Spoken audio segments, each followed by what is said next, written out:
जानती कि काहींकी आउ केबे तियारी हेइथिला श्रीमंदिर रे 22 पाहाच। बौलमाला मांकड़ा पत्थर रे तियारी 22 पाहाचर निर्माण संपर्क रे एक किंवदंती प्रचलित। किंवदंती अनुसार निसंतान राजा भानुदेव जम्बेश्वर को आराधना करी पुत्र संतानटीए लाभ कले। जातकरू राजा जानिले तांको पुत्रर आयुष केवल 22 वर्ष। यह जानिपारी राजा भानुदेव पुनश्च जाम्बेश्वर को आराधना कले। जाम्बेश्वर राजा भक्ति रे संतुष्ट होई श्रीमंदिर भितरे 22 पाहाच निर्माण करने आज्ञा देले। राजा 22 पाहाच निर्माण करी तांको संतानर आयु वृद्धि पाई से 22 पाहाच रे गड़ाई देथिले।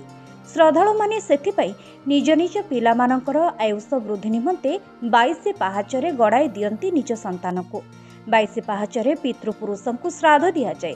भक्त माने वर्ष तमाम 22 पाहाच बाट दे श्रीजीव मानक दर्शन करने को जाउथांती। प्रत्येक मनीष 22 प्रकार पापरू मुख्य निमंते 22 पाहाच अतिक्रम करिबार आवश्यकता रही।